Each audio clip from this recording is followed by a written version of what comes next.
The snow fell in perfect, pristine flakes outside the winter palace, each crystalline structure catching the golden glow from within. St. Petersburg, dressed in her December finest, seemed to hold her breath as carriages lined the grand entrance. The year was 1873, and Tsar Alexander II had declared this evening's ball would outshine all others in the empire's recent memory. Katherine Novak polished the same silver samovar for the third time, her fingers numb despite the warmth of the palace kitchens.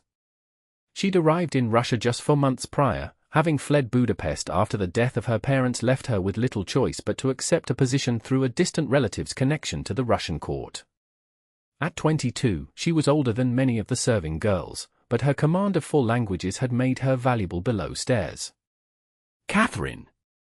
Stop dawdling with that samovar and help with the champagne trays," Madame Petrovna barked, her grey eyes narrowing at the Hungarian girl.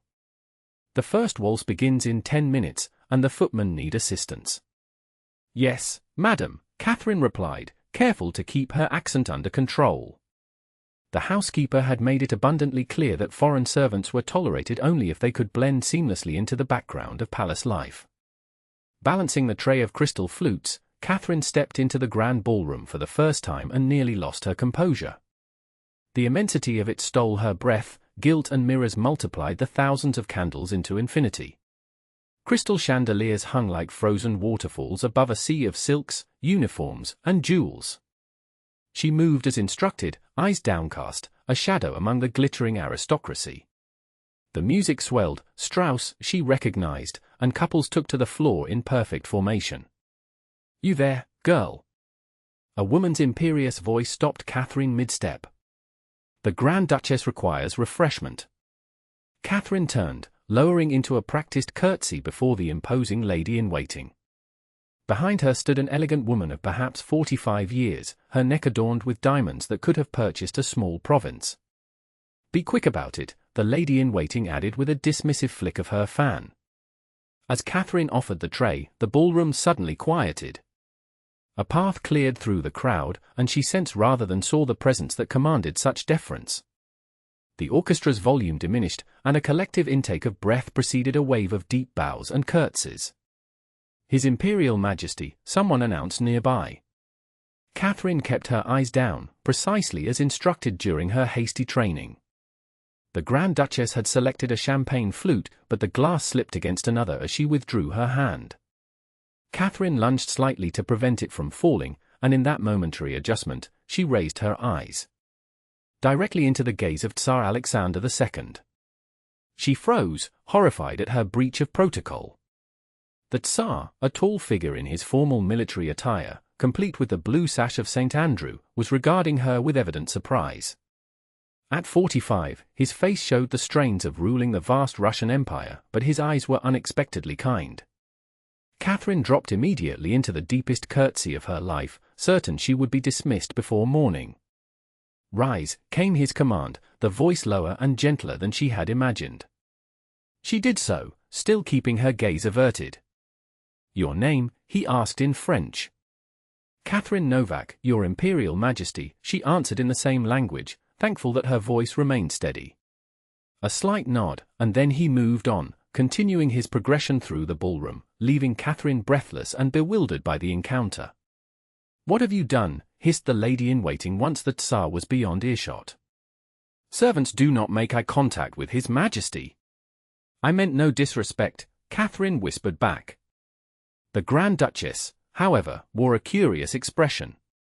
"Leave the girl be, Countess. She meant no harm." Then, studying Katherine more closely, "Hungarian, are you not?" "Yes, Your Highness." "Interesting. Continue with your duties." The evening progressed in a blur of music, laughter, and the constant movement of servants orchestrating the invisible mechanics of the grand event. Katherine had nearly convinced herself that the moment with the Tsar had been forgotten when Madame Petrovna appeared at her elbow 2 hours later. "You've been summoned," the housekeeper said, her expression unreadable. Katherine's heart plummeted. "Summoned? To serve tea in the imperial antechamber. The Tsar has requested you specifically." The smaller salon adjacent to the ballroom had been arranged for the Tsar's brief retirement during the evening's festivities. When Catherine entered carrying the silver tea service, she found him standing at a window overlooking the snow-covered gardens, his back to her. "Your Imperial Majesty," she announced softly, setting the tray on a small table. "Your tea." He turned, and she was struck again by how his presence commanded the space around him, even in this informal moment. "Miss Novak," he said, switching to German. "You speak this language as well?" "Yes, Your Majesty," she replied in kind. "And Russian and English, though my Russian remains imperfect." He gestured to the tea. "Pour for us both, please." Catherine hesitated only momentarily before complying. It was unheard of for a servant to take refreshment with any member of the imperial family, let alone the Tsar himself. "You are wondering why I've asked you here," he said, accepting the delicate porcelain cup from her hands. "It is not my place to question Your Majesty's wishes." A smile touched his lips. "Diplomatic. I appreciate that quality." He took a sip of tea. "You have the bearing of someone educated beyond service." Catherine measured her response carefully. "My father was a professor of literature at the university in Budapest, Your Majesty. And yet you are here, serving champagne. Life takes unexpected turns, Your Majesty." He nodded thoughtfully. "Indeed it does, Miss Novak.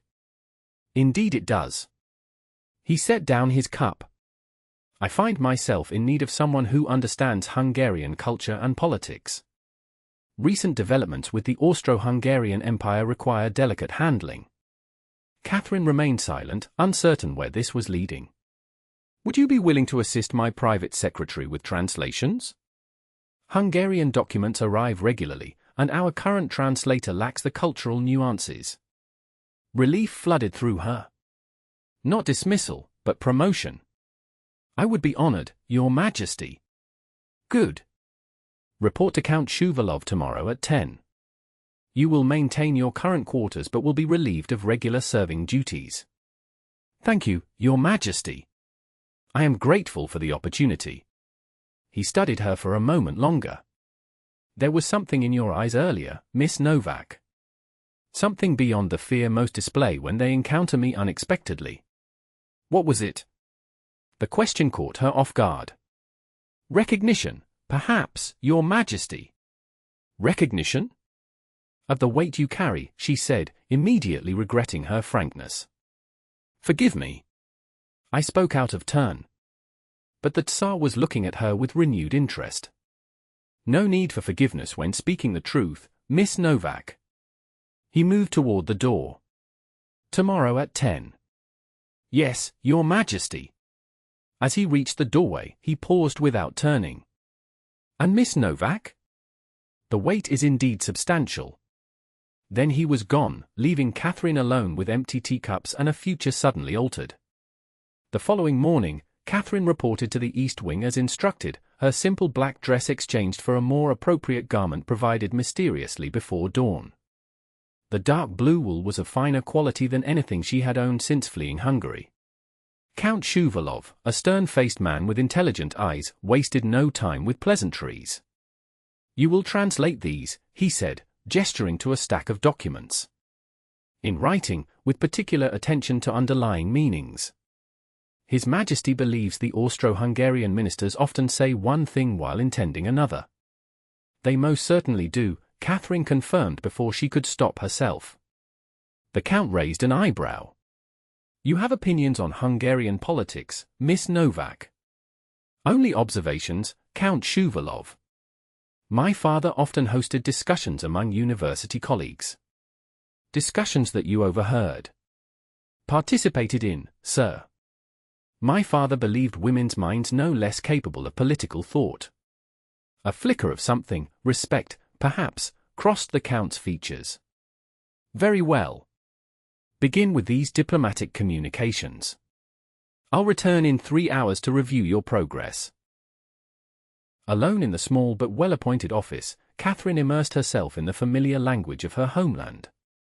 The documents were primarily diplomatic correspondence regarding boundary disputes and trade agreements, but between the formal phrasings lay veiled threats and hidden ambitions. She noted these carefully in her translations. 3 weeks passed in this manner. Each morning, Katherine translated documents or letters, occasionally attending meetings where Hungarian visitors required an interpreter. She saw the Tsar only twice during this period, each time in formal settings where she performed her duties with quiet efficiency. Then came the invitation that set palace gossip ablaze. "You've been summoned to dine with His Majesty," Madame Petrovna announced one evening, her disapproval evident. In his private dining room. "There must be some mistake," Katherine stammered. "The Tsar does not make mistakes in such matters," the housekeeper replied coldly. "Dress appropriately and be at the north entrance by 7. Anna will assist you." Anna, a young Russian maid assigned to help Katherine prepare, bubbled with excitement as she arranged Katherine's hair. "The Tsar never dines privately with court staff. You must have impressed him greatly." "I've only done my job," Katherine protested weakly. "Perhaps, but there hasn't been a Tsarina since Her Majesty's death last year, and the court has noticed His Imperial Majesty's solitude." "Surely you're not suggesting—" "I suggest nothing," Anna said with a knowing smile.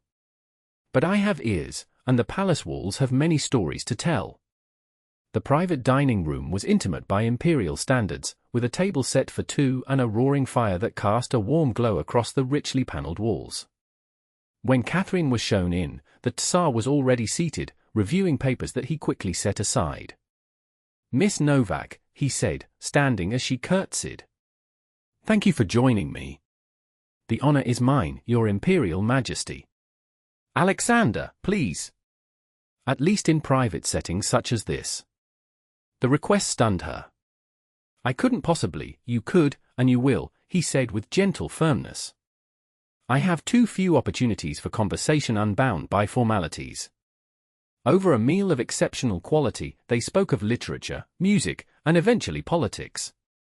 Katherine found herself forgetting momentarily the vast gulf between their stations as they debated the merits of constitutional monarchy. "You speak passionately about representative government," the Tsar observed, swirling the wine in his glass. "Forgive me if I've overstepped." "Not at all. Your perspective is refreshing, if somewhat idealistic." His expression grew more serious. "Russia is not Hungary or England. Our vastness requires a firm hand." "Even the strongest hand must sometimes open in gesture of trust," she replied. He studied her thoughtfully. "You've experienced personal loss recently. Count Shuvalov mentioned your parents." Katherine nodded, the sudden change of subject catching her off guard. "A fever took them both last winter." "And left you alone?" "With few options, yes." "Yet you speak without bitterness." She met his gaze directly. "Bitterness changes nothing, Your Alexander." His smile at her use of his name warned something within her that had been cold since Budapest. "We have that in common, Katherine." The refusal to surrender to bitterness, despite ample justification. He leaned forward slightly. "Do you know that I survived an assassination attempt last year? The same year I lost my wife to illness."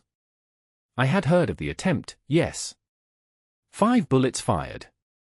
One grazed my arm." He spoke matter-of-factly. "The assassin was executed, of course. But sometimes I wonder if he understood what he was truly shooting at." "The embodiment of autocratic rule," Katherine suggested quietly. "Precisely. Not the man, but what he represents." Alexander stood and walked to the window. "The burden of representation. You understood this when our eyes met at the ball." She joined him at the window, maintaining a respectful distance. "I recognized a fellow human being carrying responsibilities few could comprehend." "Is that sympathy I hear, Miss Novak?"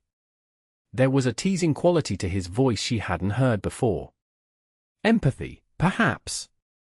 On a much smaller scale, I understand duty." Snow had begun falling again, thick flakes illuminated by the palace lights. "I should like you to join my household staff permanently," he said suddenly. "As a cultural advisor and translator. The position would come with appropriate quarters and compensation. I'm honored by your confidence in me." "Is that acceptance?" "It is, Alexander." He turned to face her, and for a moment, she thought he might reach for her hand, but the sound of approaching footsteps in the corridor restored the invisible barrier between them. "Excellent," he said, his tone returning to its more formal register. "We'll discuss the details tomorrow.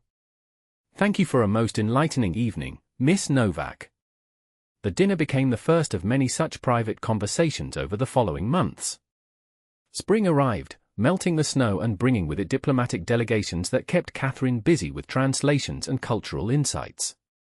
Her position within the palace had evolved into something unique, neither quite servant nor courtier. She occupied a liminal space that granted her unusual freedom of movement. It was during this time that she first encountered Zachary Blackburn, a British diplomat assigned to St. Petersburg. Tall and fair-haired, with an easy manner that contrasted sharply with the formality of the Russian court, he approached her after a state dinner where she had been interpreting. "Miss Novak, I presume." His Russian was atrocious but earnest. "Mr. Blackburn," she acknowledged with a polite nod. "Your reputation precedes you." He laughed. "All good things, I hope." "Your linguistic challenges were mentioned," she replied with a hint of a smile, switching to English. "Perhaps this is more comfortable." His relief was evident. "Immensely. I've been mangling Russian verbs for 3 months now. Ambassador Loftus suggested I might seek your assistance. I'm afraid my duties to His Imperial Majesty take precedence." Of course, of course." He lowered his voice conspiratorially. "Though I've heard those duties include rather intimate dinners." Catherine stiffened. "You've been misinformed, Mr. Blackburn." No offense intended, he backtracked quickly. "Court gossip is rarely reliable." "Rarely useful either," she countered, preparing to excuse herself. "Before you go," he touched her arm lightly, "I have a letter from Budapest that might interest you. From a Professor Mihaly at the university." He was attempting to locate the daughter of his former colleague, Professor Novak. Catherine's heart leapt. "You have this letter with you?" "At the embassy." "Perhaps you could call tomorrow?" "Say, 3 o'clock." She hesitated, torn between suspicion and hope.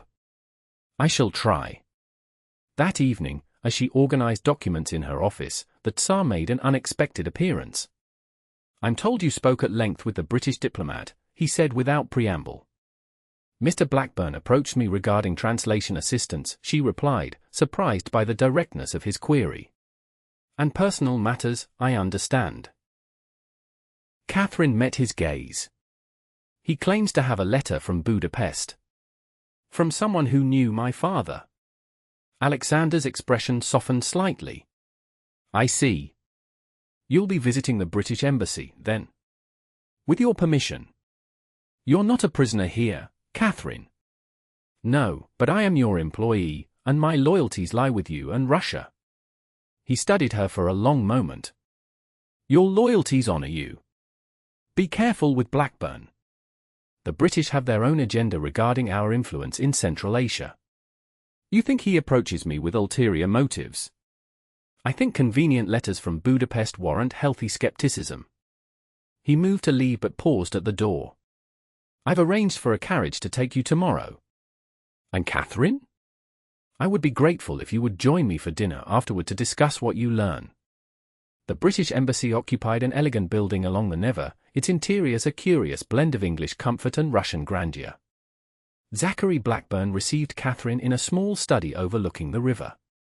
"Miss Novak, delighted you could come." He gestured to a comfortable chair. "Tea?" "Thank you, no." "The letter, Mr. Blackburn." His smile faded slightly at her directness. "Of course." He retrieved an envelope from his desk drawer. "It arrived among diplomatic dispatches last month. Pure chance that I noticed the name." The letter was indeed from Professor Mihaly, written in Hungarian. It expressed concern for Catherine's welfare and mentioned that her father's modest library had been preserved. More importantly, it hinted at potential inheritance matters that required her attention. "This is genuine," she said after reading it twice. "How did it come to be in diplomatic correspondence?" "The professor has connections to our consul in Budapest." He apparently mentioned your situation, and the consul thought we might be able to assist. Zachary leaned forward. I could help facilitate communication, if you wish. That's very kind, but unnecessary. I can respond through official channels. Of course. He hesitated. Perhaps over dinner? I know an excellent restaurant near the summer garden. I have a prior engagement this evening, Mr. Blackburn. With the Tsar, no doubt, he said with a smile that didn't reach his eyes. Katherine stood. My appointments are not a matter for discussion. Forgive me. I only meant, he began. What did you mean, exactly? Zachary sighed. Only that your position is unusual. A young woman of foreign birth, suddenly in the confidence of Alexander II? It raises questions in diplomatic circles. I translate documents and provide cultural context. Nothing more. If you say so. He moved toward the door. My offer of assistance stands, regardless. Budapest is closer to London than St. Petersburg in more ways than geography. As the imperial carriage returned her to the Winter Palace, Katherine reread the letter, her mind churning with possibilities. The inheritance matter was unexpected, her parents had lived modestly, and she had assumed there would be nothing left after their debts were settled. That evening, she recounted her meeting to Alexander as they dined. He implied impropriety in our association, she concluded, and suggested Budapest's interests might align more with Britain than Russia. The Tsar's expression darkened. Blackburn tests boundaries. It's why he's effective in his role. The letter itself seems genuine. I have no doubt. Would you like to return to Budapest to settle these affairs? The question caught her off guard. I haven't considered it. Perhaps you should. His tone was carefully neutral. If there are matters requiring your presence, arrangements could be made. Are you suggesting I leave St. Petersburg permanently? I'm suggesting you have choices, Katherine. He met her gaze directly. Something few in my orbit can claim. The intensity of his look stirred something within her that she had been carefully suppressing for months. My choice would be to return here. To my position. To our conversations. A moment of silence stretched between them before he spoke again. Even if greater opportunities awaited elsewhere. What greater opportunity could there be than serving at the heart of the Russian Empire, she countered. Serving, he repeated thoughtfully. Is that how you view our evenings together? As service? Katherine felt heat rise to her cheeks. No. These moments are something else entirely. And what would you call them? Friendship would be presumptuous. Yet accurate. He reached across the table and, for the first time, covered her hand with his. At least from my perspective. His touch was warm, the gesture shocking in its impropriety yet somehow perfectly natural. Alexander. I have lived 50 years making decisions that affect millions, he said quietly. Decisions of war and peace, life and death. Yet I find myself utterly uncertain how to proceed with one Hungarian translator. Katherine's heart raced. Perhaps some translations require more time than others. His smile was genuine. Wisely said. Take what time you need to consider Budapest. Know that your position here remains secure, regardless. The moment was interrupted by a sharp knock at the door. Count Shuvalov entered after Alexander's acknowledgement, his face grave. Forgive the intrusion, Your Majesty. There's been an incident at the Lithuanian border. General Ignatiev requests your immediate attention. Alexander withdrew his hand and stood. Miss Novak, please excuse us. We'll continue our conversation another time. Left alone in the dining room, Katherine touched the spot where his hand had rested on hers, wondering what might have been said had the Count not interrupted. Spring gave way to summer, and Katherine's duties expanded to include accompanying the court to Peterhof, the magnificent palace by the sea where the imperial family retreated from the city heat. Her correspondence with Professor Mihaly continued, revealing that her father had invested in a small publishing venture that had, surprisingly, become profitable after his death.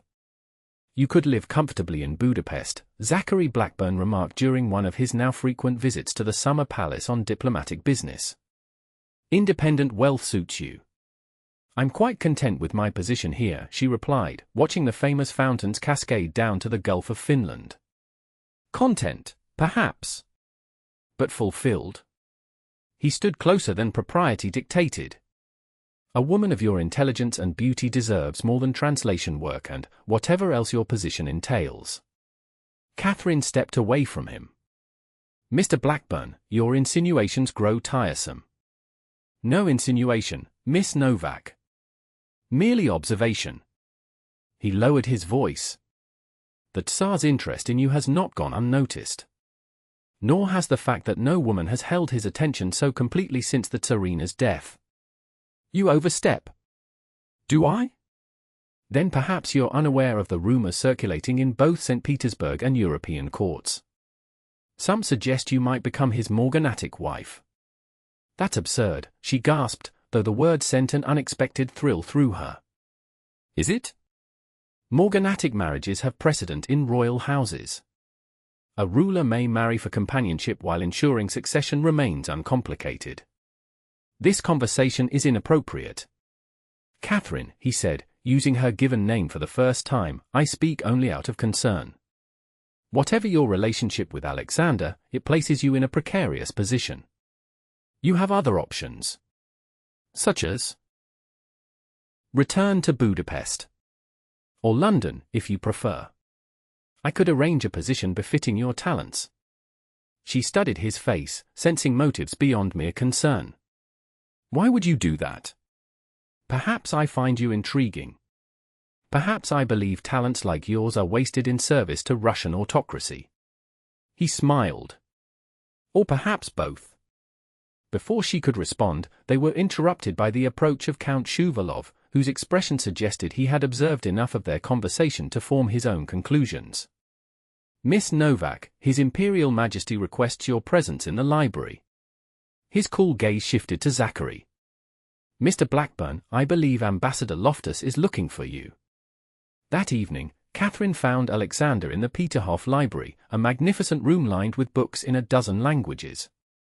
He stood by the window, silhouetted against the golden summer sunset that, even at 9 in the evening, illuminated the Gulf of Finland in spectacular fashion. You wanted to see me, she asked softly. He turned, and she was struck by how the past months had aged him. New lines creased his forehead, and the weight of empire seemed to press more heavily on his shoulders. Katherine. Her name on his lips still sent a flutter through her chest. Forgive the summons.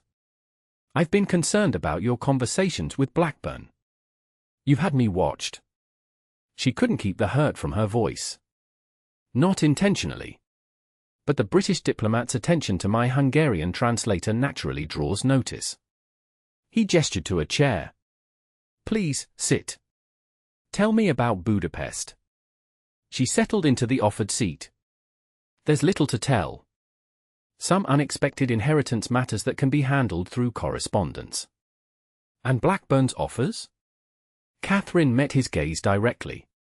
He suggests I might find better opportunities away from St. Petersburg. In London, no doubt. Or Budapest. Alexander nodded slowly.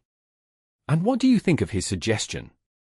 I think a British diplomat doesn't make such offers without purpose. Perceptive as always. He moved to sit across from her. The British grow increasingly concerned about Russian influence. You've become a potential asset in their eyes, someone with knowledge of court matters and access to confidential information. I would never betray your trust, she said firmly. I know.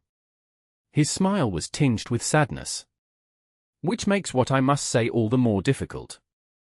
Katherine felt a chill despite the summer warmth. What is it? I'm sending you to Budapest. The words hung in the air between them. Sending me away, she whispered. Have I displeased you somehow? Quite the opposite. He leaned forward, elbows on his knees. But your continued presence here places both of us in an increasingly untenable position. Because of court gossip. Because of what that gossip reveals about truth neither of us has acknowledged aloud. His voice dropped lower. Because each day that passes makes it harder for me to maintain the distance propriety demands. Catherine's breath caught. Alexander. I have daughters near your age, he continued. Ministers who watch my every move for signs of weakness. Enemies both foreign and domestic who would use any personal attachment as weapon against reforms I still hope to implement. And I have become a liability, she concluded quietly. You have become too important to me. He stood abruptly and moved to a desk, retrieving a sealed document. This guarantees your inheritance rights in Budapest and provides a stipend from the Russian crown in recognition of your service. Count Shuvalov has arranged your journey. You leave in 3 days.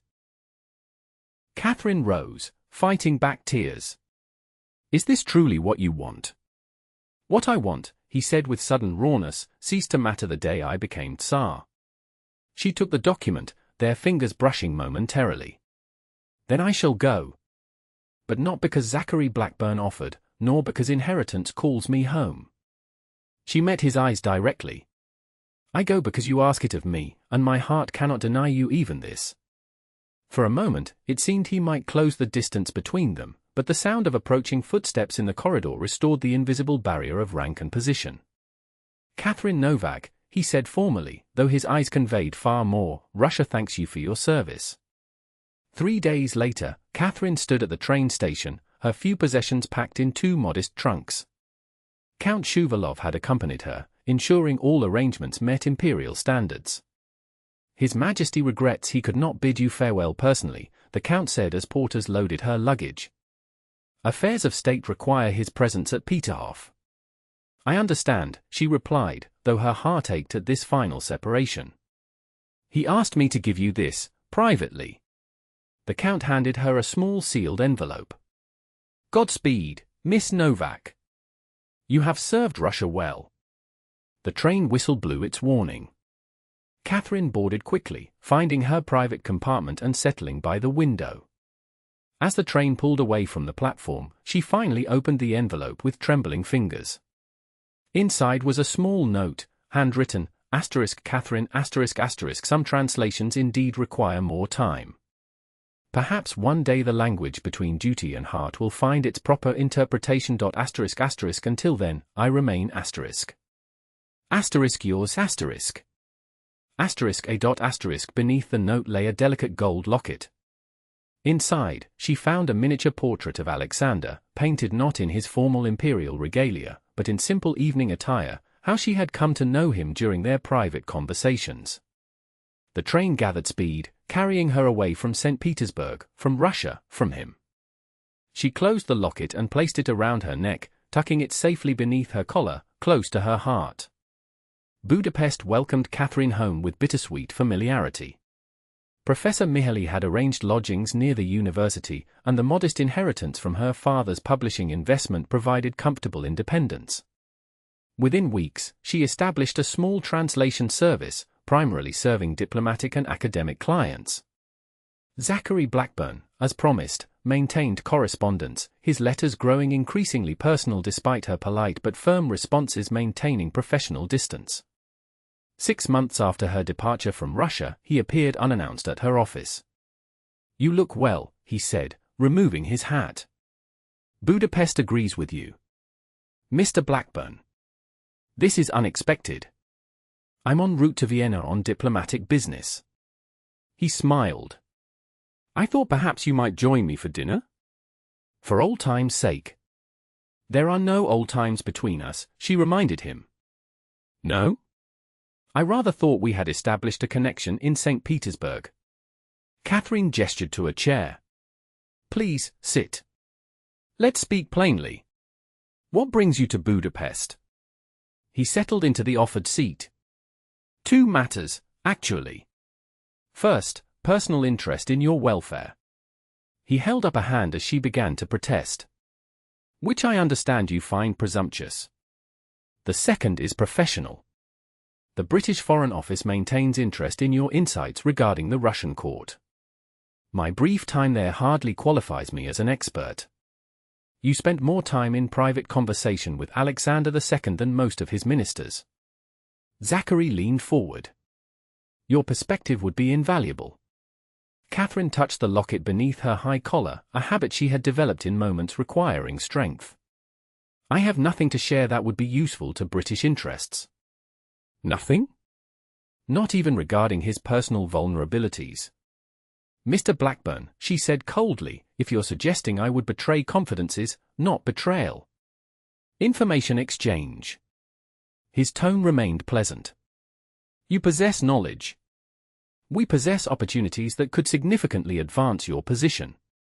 My position is quite satisfactory. He studied her for a moment. You remain loyal to him. Even now, months after he discarded you. He did no such thing. No? He sent you away when your presence became inconvenient. Zachary's expression softened with apparent sympathy. Katherine, whatever you believe passed between you, remember that he is Tsar of all Russia. Men in such positions view people as pieces on a chessboard. She stood. I think you should leave. As you wish. He rose and reached for his hat. But consider this, while you maintain this touching loyalty, Alexander entertains marriage negotiations with Princess Dagmar of Denmark. The news struck like a physical blow, though Katherine maintained her composure. His personal affairs are his own. Indeed. Zachary placed his card on her desk. My offer remains open. Should you reconsider, I'll be in Vienna for a fortnight. After he left, Katherine sank into her chair, her fingers finding the locket again. Marriage negotiations. Of course there would be. Alexander was emperor, widowed with an empire requiring stability. What had she expected? That evening, she removed the locket for the first time since leaving Russia, studying the miniature portrait in the lamplight of her small apartment. His eyes, even in this tiny rendering, seemed to look directly into hers with the same intensity she remembered from their last meeting. What I want ceased to matter the day I became Tsar. Had that been truth or convenient dismissal? The doubt Zachary had planted took root, flowering into painful questions that kept her awake through the night. 2 weeks later, Katherine received an official-looking letter with the imperial Russian seal. Her hands trembled as she broke the wax, expecting perhaps formal notification of the Tsar's engagement. Instead, she found a brief message from Count Shuvalov, Miss Novak, your presence is requested in Vienna at the Russian embassy on matters of significant diplomatic importance. A position as special cultural liaison has been approved by His Imperial Majesty. Transport has been arranged for your convenience. Please respond with all haste. Count P. Shuvalov enclosed was a train ticket to Vienna dated 3 days hence. Katherine read and reread the message, uncertain what to make of this sudden development. A position in Vienna would place her back in Russian service, yet away from St. Petersburg and the complications of court. Was this Alexander's way of keeping her at arm's length while still within reach? Or merely a diplomatic appointment with no personal significance? There was only one way to find out. The Russian embassy in Vienna occupied a palatial building in the heart of the Austrian capital.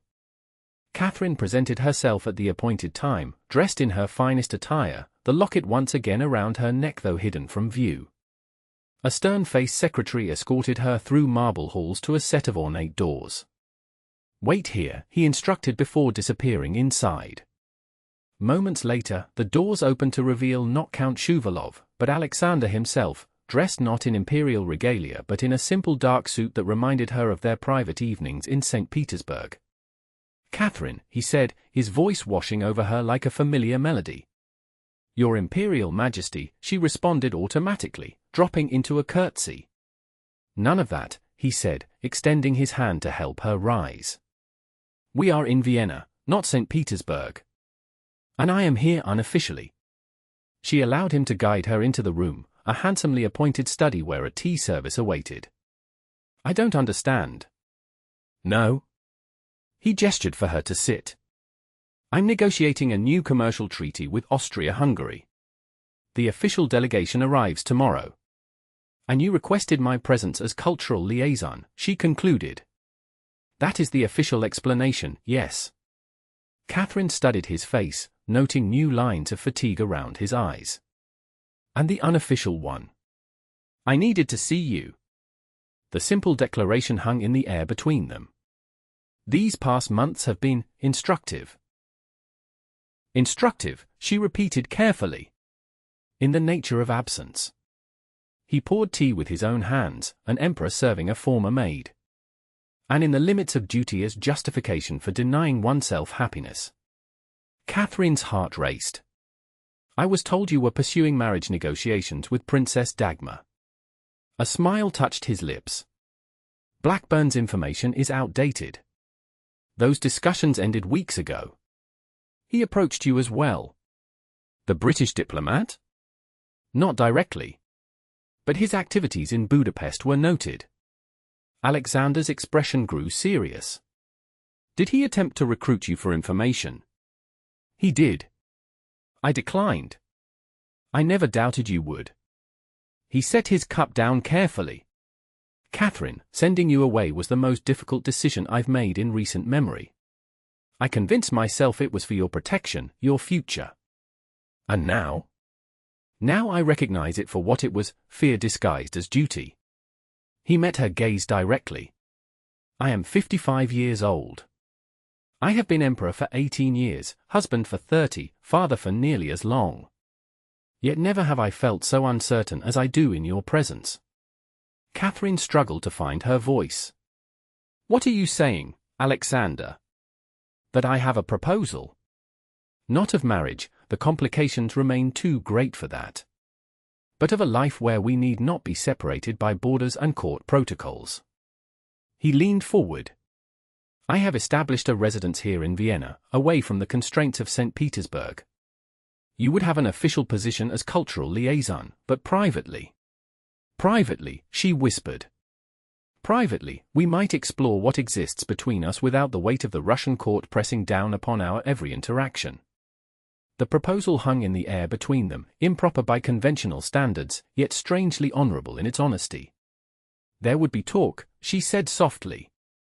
There already is. His smile was rueful. I find I care less about that with each passing year. And your duties to Russia remain paramount. I would divide my time between St. Petersburg and Vienna. But when here, I would be simply Alexander to your Katherine. She reached for her locket, withdrawing it from beneath her collar. I've carried you with me every day since leaving Russia. His eyes softened at the sight. As I have carried you in my thoughts. This arrangement you propose, it offers no security, no formal recognition. Only my heart, he acknowledged. Which has been yours since you looked into my eyes at that winter ball and saw not the Tsar but the man beneath the crown.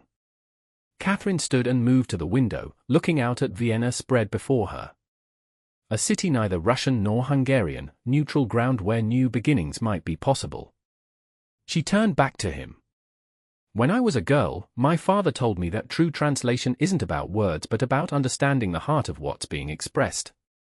She took a deep breath. I believe I finally understand what exists between us, beyond titles and positions. Alexander rose and crossed to her, taking her hands in his. And your answer? Yes, she said simply. Not because you are emperor, but because you are the man who sees me as I truly am.